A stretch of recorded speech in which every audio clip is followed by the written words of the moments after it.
Hello, welcome to Market Avenue. My name is Edward Nyakon. The African Development Bank has begun investment forum at its headquarters in Abidjan, that is Cote d'Ivoire, and looking forward to raise about 50 billion bankable projects to help facilitate infrastructure development on the continent of Africa. I'm going to talk to the Vice President of the African Development Bank in charge of private sector, infrastructure and industrialization in the person of Solomon Kweno. But before we do that, let's paste the base language for today and then go to the stock market to find out how the equity market is faring for today.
Hello, welcome back to Market Avenue. Sani, you're welcome. Thank you so much, Edward.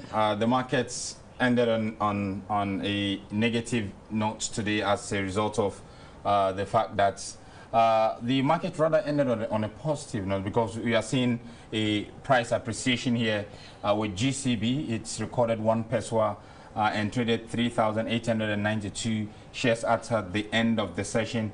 We also see Enterprise Ghana trading some 182,000, which translated into 1.3 million Ghana cedis. Quite impressive in that count out there. 14,970 with SCB, 14,690 with MAC, and 2,200 with MTN Ghana. Of course, MTN has been driving the market for a while now. Yesterday we saw that it's carried the market, but that hasn't happened today. In terms of how these numbers have translated into the indices, the total volume of shares that were traded today, 263,155, but that has resulted into 1.4 million Ghana cedi worth of activity that we've seen on the market today. And of course, that's the lowest since the start of the week. We saw 4.1 million on Monday as a result of some 1.9 million shares that were traded. 2.9 million shares were traded on Tuesday, which also translated into a value of 3.9 million Ghana cedis. The markets indices, we are seeing the year-to-date return hovering around negative 1.82%. It means if you have invested on the market since the start of the year, this is what you are taking home. Your return is in the negative. We've seen the market closing the gap in terms of how, in terms of its losses since the start of the year. The financial stocks index also is giving 0.72%. And since Monday, we've seen the financial stocks index remaining in the positive bracket. So if you are invested in any of the stocks within the financial sector, you are in the positive. Those in other stocks on the markets are in the negative. But we are waiting to see how the inflationary pressures, how surging prices of energy and food around the world will impact profit on the markets. Thank you very much, Sani Abdulrahman, for your update. And we're going for a short break. When we come back, we hooked up with the Vice President of the African Development Bank, who is in charge of private sector, infrastructure, and industrialization, Solomon Kweno.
On Zoom.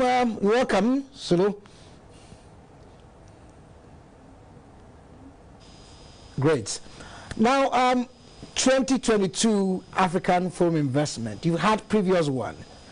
Would you mind walking us through what has transpired so far with the previous forum and some of the achievements that were made? Absolutely. The African Investment Forum is a transactional platform that was inaugurated in 2018. In 2018, we were able to capitalize or secure investor interest in about $32 billion of projects, spanning about 40 projects. In 2019, we also were able to secure investor interest in about $40 billion worth of projects. Now, these projects span, several areas in the infrastructure space, energy, power, transport, ICT, healthcare infrastructure, as well as agriculture, mining, manufacturing, and also pharmaceutical manufacturing. So what is important to understand is that the transactional platform looks to match investors and project sponsors, and also bring in government where government really needs to help improve the enabling environment for these projects to happen. But those are some of the stellar results that we've been able to achieve in 2018 and 2019, and we're looking for similar results in 2021. And I say 2021 because we postponed the boardrooms from December of 2021, and that's what we're holding this week as virtual boardrooms.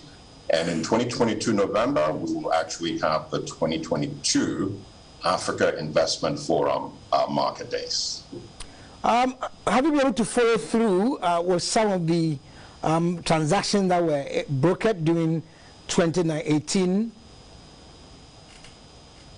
Absolutely, and some of them have achieved financial close. We stay involved with the projects not only through achieving financial close, but we also engage with the project sponsors to make sure that the development impacts that were professed at the beginning are also achievable or are being achieved, and where we as the African Development Bank or the other AIF partners such as Africa 50, AfriEx, TDB, and others can support these projects in ensuring that we achieve those development impacts, especially around job creation, jobs for women and youth, greater revenues to the state.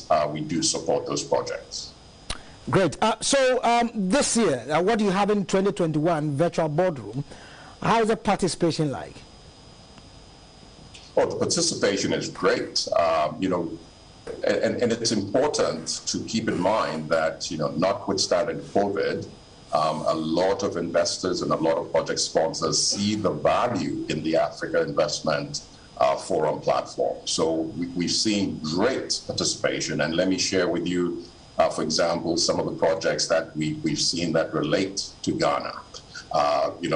The Accra Medical City project, which is about a $100 million project, has been discussed in one of the boardrooms.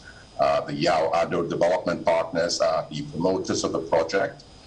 We also discussed, the $15.7 billion Abidjan-Lagos economic corridor, of which a significant part of that corridor is actually in Ghana. And there was great interest from both public sector investors and private sector investors because there is the potential to actually achieve PPPs in segments of the road as well as ancillary developments.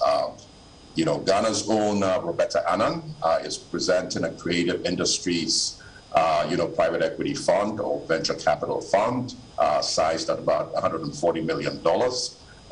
Looking to have it on a Pan-African basis, and these are some of the great projects that we're actually seeing being discussed, and we're seeing investors commit, whether it's commitment to proceed, but in principle commitment because of the strong interest in these projects. And once again, it's not just Ghana. The projects are diversified across Africa, diversified across sectors, as I mentioned before. But it's good, for me to share with you at least some of the projects that would be of interest in Ghana. Yes, talking about the Lagos-Abidjan corridor road, it's been on the books for a while. All that people are asking and wanting to know, how soon? Because it's been discussed back and forth, back and forth. Great is on the board now, but how soon are we going to see feasible action on the ground? So ultimately, first of all, this project, the African Development Bank and also the EU have provided about $43 million to do all the project preparation. Most of this project preparation has already been done in terms of the detailed engineering design, the alignment, and now, before the end of the year, the ECOWAS Commission is going to complete the assessment on really what the financing options are, or the financing approach. So we expect that this project would actually achieve, financial close next year, and the construction period would then follow. So you're not going to see, necessarily, 6-lane roads almost immediately.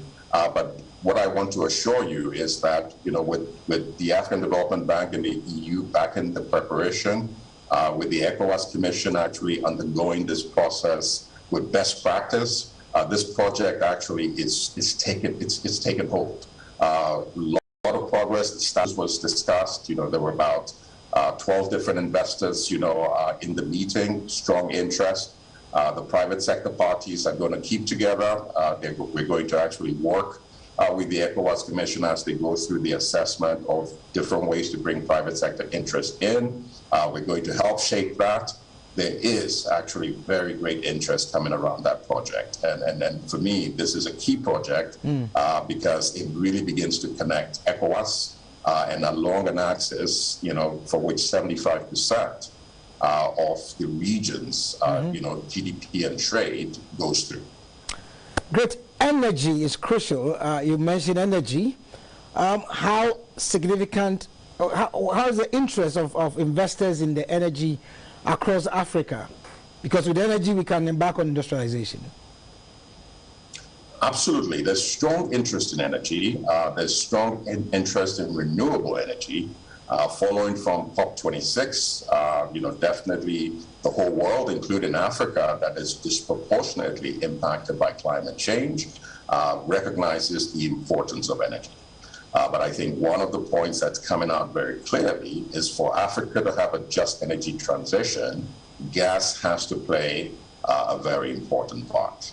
So as governments develop what we call their nationally determined contributions and their long-term strategies in the energy space, they have to determine whether gas fits in it or not.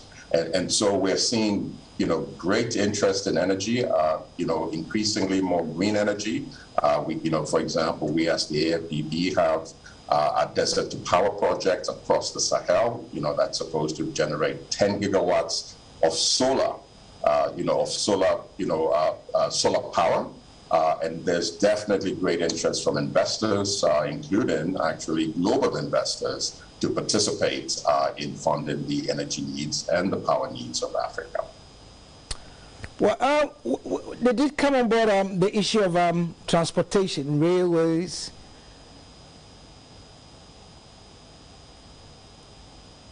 Sorry, I didn't hear. I was asking about on your platform. Do you have railways on the platform as well? Developing of the railway network. Yes.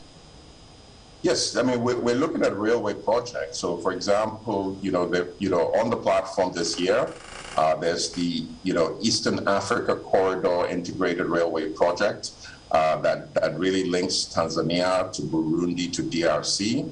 And then there's another alignment of this integrated network that would link Tanzania to Rwanda as well. So we do have some railway projects. And we as the African Development Bank, we focus really on regional connectivity. And it's not just roads, it's multimodal. We look at railways. And in the context of Ghana, for example, it would be very interesting to also look at the waterways on the Volta Lake and leveraging that for both freight and passenger transport as well. So this year, the outcomes, what are the outcomes you're looking forward to at these virtual boardroom meetings? So I don't want to preempt things. Tomorrow is the final day of the virtual boardrooms. We're going to actually have an unveiling of the boardroom, and President Adesina, the president of the African Development Bank, will announce, the investments that have been secured. But what I'd like to assure you is that, especially in this sort of interim COVID or post-COVID period, the African Investment Forum is playing its part in catalyzing interest in terms of private sector investment in Africa. So expect some good news tomorrow. We're expecting good news, but young men out there are also expecting jobs to be created. What is the numbers? Do you have perhaps the numbers in mind if some of the projects come on stream, some of the jobs that might be created? So, while I don't have any specific numbers right now, ultimately we're going to be tracking this, in terms of projects. Remember, we're not looking at infrastructure. So when I described the Lagos-Abidjan, project, I actually described it as an economic corridor. Because ultimately, we want to facilitate economic development to create jobs, especially for women and youth who disproportionately don't have jobs on our continent. So ultimately, for us, industrialization of Africa is key. And when we look at infrastructure projects, we look at it really in an integrated manner to really deliver, to deliver the right environment and ecosystem to facilitate industrialization and hence the creation of jobs in sectors in which Africa is competitive in terms of the raw material production. The participation, are we seeing investors in terms of Africans that are getting involved on this platform? How is it like compared with people from outside the region? Investors from outside the region? Oh, no. So the investors are both global investors and also institutional investors within Africa. It also includes, multilateral development institutions and development finance institutions as well. And that's the beauty of the African Investment Forum, because it is really a convening point for multiple investors, but centered around African-focused projects. African-focused projects that cover multiple sectors, including pharmaceutical manufacturing as well as vaccine manufacturing. Talking about vaccine manufacturing, so how is this also going to help us to be able to put in place the right infrastructure in terms of the pharmaceutical industry to even deal with further, future pandemics, if I may say so? No, so very good point. For example, in the context of Ghana, the African Development Bank is having exploratory conversations with the DEK consortium to actually support it in establishing its fill and finish facility, but with the potential to backward integrate. We're also having discussions with Atlantic Life Sciences as well. So Ghana is one of the target countries for us as AFDB as we pursue our strategy in pharmaceutical manufacturing in Africa. Essentially, we want to change the narrative from 70% import of pharmaceutical products into Africa to 70% localization. And then on the vaccine front, we want to change the narrative from 1% production of our routine vaccine needs, based on really what the African Union's vision is, to about 60% in 2040. And I just want to assure you that Ghana is also one of the target countries that we're focusing on. I mentioned that we're looking to work with the DEK consortium. We're looking to work with Atlantic Life Sciences. We're also looking to work with the regulators as well in terms of strengthening, because this is a very important area, especially based on the lessons we've learned from the COVID period about vaccine inequity and also pharmaceutical inequity, including PPEs, etc. So Africa has to be prepared for the next pandemic, and this is really what we're looking to assure. So we as the AFDB have estimated that over the next 10 years, we would invest up to $3 billion in the pharmaceutical and vaccine manufacturing area, of which $1 billion would be to core manufacturing companies to actually improve, their standards to global manufacturing practices. And then $2 billion will be related to transport and logistics, that would enable, production and also transportation of pharmaceutical products and also vaccines across Africa. Overall, what kind of narrative do you want to see in the next 10 years through this platform you created to woo investors onto the continent? So in the next 10 years, our hope is that success would lead to emulators, and ultimately we would see a greater capitalization of private sector opportunities in terms of institutional investors globally and also within Africa into the productive private sector. We expect the African Investment Forum to continue to be the type of platform, but copycats are welcome because ultimately what we're trying to do is catalyze significant investment through the African private sector into Africa, and we want to be able to leverage the African Continental Free Trade Area, free movement of people, goods, and services to create a single market, which will be the largest single market in the world. Thank you very much, Mr. Solomon Kwenu, who is the Vice President of African Development Bank in charge of private sector, infrastructure, and industrialization. We'll come back again, perhaps next week, to find out more of the outcomes that will come out of the boardroom, God willing, tomorrow. Absolutely. Great to have you. Absolutely. Thank you very much for having me. Thanks. We've been speaking to the Vice President of the African Development Bank, Mr. Solomon Kwenu, who is in charge of the private sector and infrastructure and industrialization of the bank. That's how we draw the curtain on coming away tomorrow. Shalom.